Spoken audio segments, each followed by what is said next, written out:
Ladies and gentlemen, bravo! Terry Alderton. Fantastic.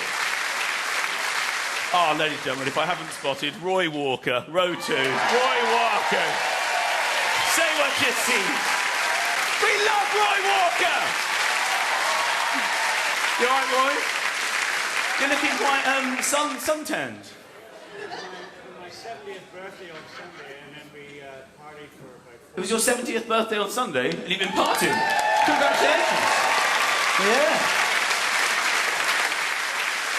I think 70 is at the kind of age where you can start telling people your age. I think people like to tell people their age at the beginning and the end. You know, I'm 60, I'm 17, I'm going to be 18, I'm 84. Everything in the middle, they just throw the question right back at you. So, how old are you? How old do you think I am? And they contort themselves to look as young as possible at the moment of questioning. How old do you think I am?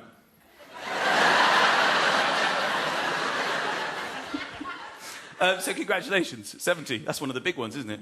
Yeah. Big ones. What are the big ones? One's big. 1. 10, double figures. 16. Because anybody 16?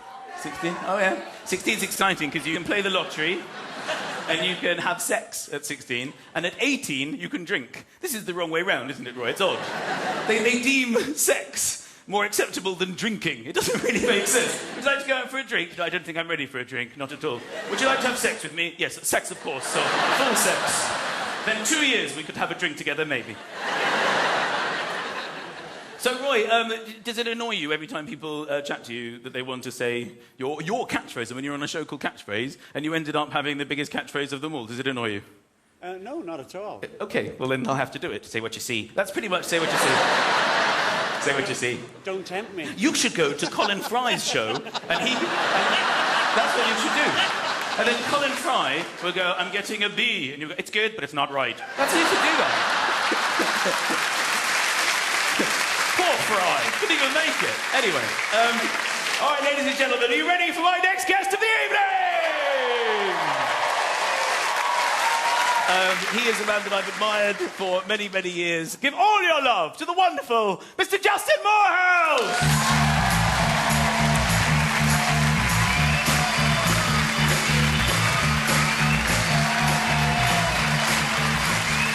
Hello! Hello, Blackpool! Look at this. This is exciting. I love this. It's all right. I'm not going to pick on you. Don't worry. Some people look at me. I'm not going to pick on the front row, even though it's very easy tonight, isn't it? I don't do that. I don't do that. You can get into trouble. I did that once before. I was in a place called Burnley. Yeah, you've heard of it. It's like Blackpool, but it's been dropped on its head. And I walked on stage. There's 300 people there. I went, good evening, Burnley. It's nice to be here. And 300 people went, it isn't. We live here, dickhead. Get on with it. Panic a little bit, so I thought I'd speak to the front row. And there's a woman sat where you are, sir. Nothing like you. She was huge. A behemoth. Proper big. Tusks. Prehistoric. One or two of you looking at me at the minute going, hang on a minute. He's a bit of a porker, isn't he? It's all right. Don't worry about it. I'm one of the nice fat people.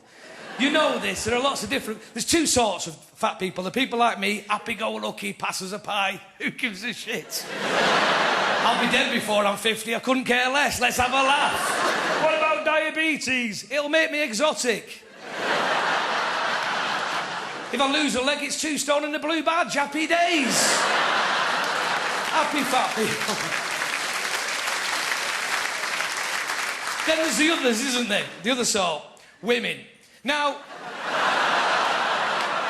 not all women, just the proper massive ones. The huge ones, the ones you see on Jeremy Kyle. That big, they've got to get leggings on prescription. Do you know what I mean? Every one of you, every workplace has got a massive woman. It's something to do with the Disability Awareness Act. If you get a big woman, you don't need a wheelchair ramp, you just need a vending machine. And then... You see these women every morning, 9 o'clock on the way, like that. It's like walking with dinosaurs. Jean is going for a Twix. What's up, Jean? I need chocolate. The last thing you need, Jean, ever again in your life is anymore. You don't say anything. Anyway, she's a big woman. I thought I'd say hello because I'm friendly. I'm from the north like you. I said, hiya, love. What's your name? And she went, Tony. I panic a little bit because it's a bloke's name, isn't it? It's a bloke's name. I point this out. I goes, that's a bloke's name. And she goes, no. No, she goes, Tony with an I. Tony with an I. That's when I went, that's tiny, and you're clearly not, are you, love?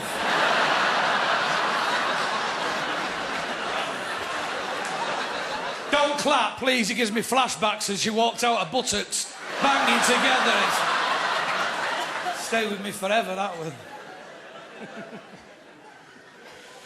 It's nice to be here. Comedians always say that. It's nice to be in Blackpool. I kind of like it. It's nice to work this side of the Pennines. I'll be honest with you. I don't work around here a lot. I tend to do a lot of work in Yorkshire. You know, there's some in left over here from a trade union conference in the 80s, just sat there. What do we want? Finish your burn, I'll shut it. I like Yorkshire people. I work there quite a bit. Well, you go where the work's needed. If you're an aid worker, Africa's your bag, isn't it? Entertaining miserable gets, millions of them, thousands. I like York. What's your name, fella? Alan. Alan, from Yorkshire. Where are you from in Yorkshire, Alan? York. See, straight to the point. Why give us any more vowels than is necessary? I like you. There's something about you, though. I like you, Yorkshire people. There's something that I don't understand, and I'm sure we've all thought this. Do you know when you just walk around Yorkshire doing Yorkshire things, you know, thinking about cricket and I love dandelion and burdock and... Do you have an imaginary brass band in your head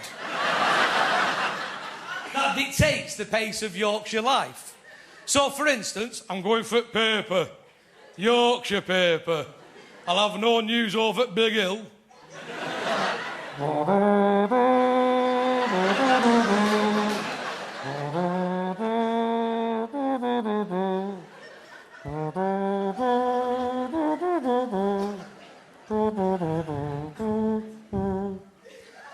I'll have paper.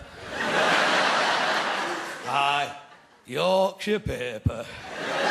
I'll drink it with me Yorkshire tea. Sithy. When you have sex in Yorkshire, Alan, is it Yorkshire sex?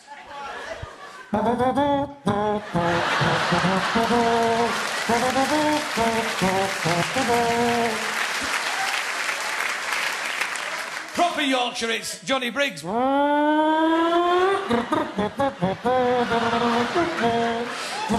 I'm not insinuating, by the way, you've all got a little fella down there. I'm not insinuating.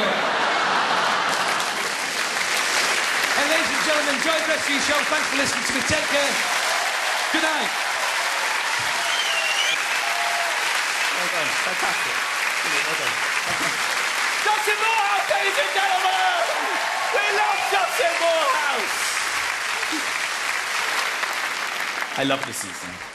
I love the seaside.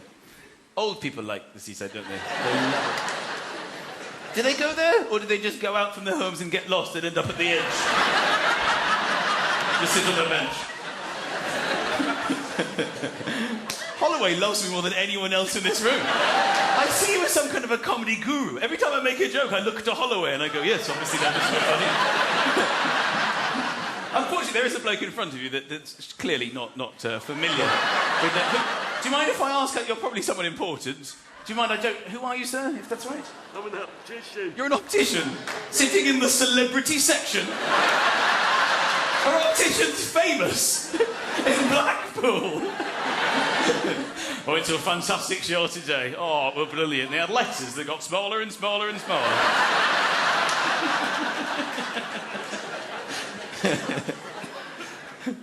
Colin Fry in the optician, getting a B.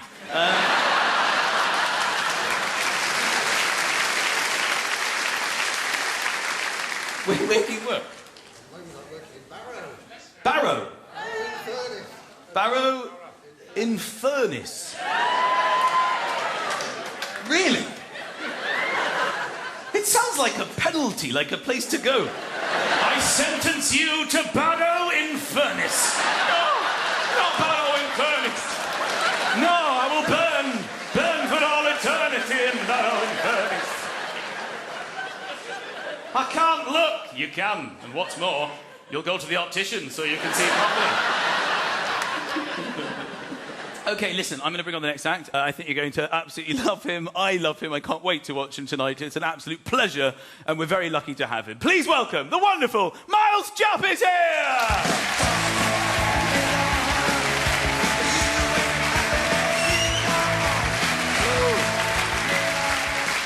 Gosh. Good evening, Blackpool. Yeah. It's not bad at all, is it, Blackpool? I'm surprised more people don't know about it.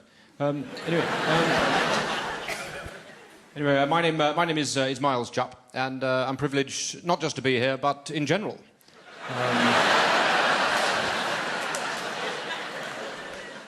I really am very lucky indeed. No point pretending otherwise. It's good to be somewhere sophisticated, such as Blackpool. It is. I've had an extraordinary run of weird, nerve-wracking gigs recently. I did a gig in Glasgow for a bunch of offshore oil workers who were onshore for one day and were, in fact, expecting to see a stripper. That actually went quite well. Oh, thank heaven for these pre-Raphaelite curves.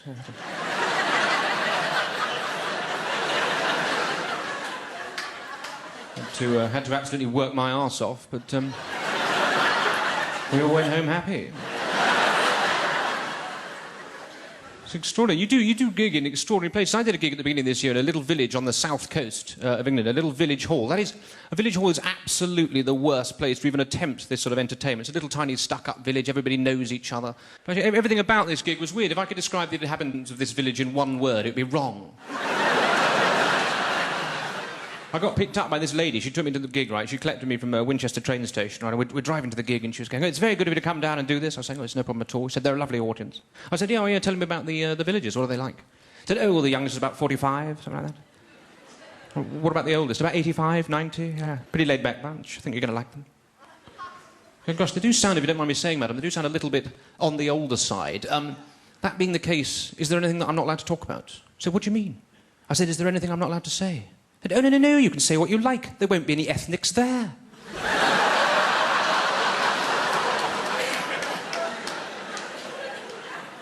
That is absolutely not what I meant by the question.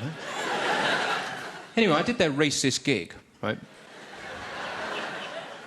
2 weeks later, I received a handwritten letter of complaint from a member of the audience, a prominent member of the Women's Institute, she told me, claiming that she thought there was too much bad language in my performance. What sort of village is that, where the moral high ground is occupied by the racists who don't like swearing? It's just pedantic behaviour, isn't it? A member of the WI writing a letter like that. I mean, I thought calendar girls were shit. I didn't write a letter to anybody. Just blame myself for going. I think what happened, basically, the lady, she heard the way that I speak, properly. And, no offence, obviously, Blackpool. Seriously, though, listen to yourselves.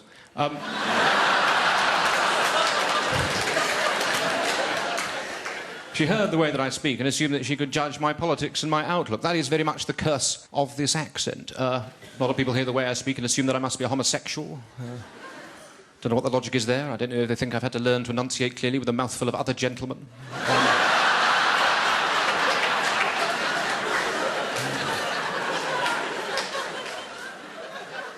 It's not the way I'd choose to speak. Obviously, nobody would choose to speak like this. I'd much rather have any sort of accent. I'd much rather have a Scottish accent and sound whimsical and tough, or an Irish accent and not have to write any material. The reason I speak like this simply is because this is the way that my parents speak. That's the way it works, isn't it? You do tend to inherit the accent of your forebears, which is why a lot of working-class people seem to be incoherent. Because their parents were drunks.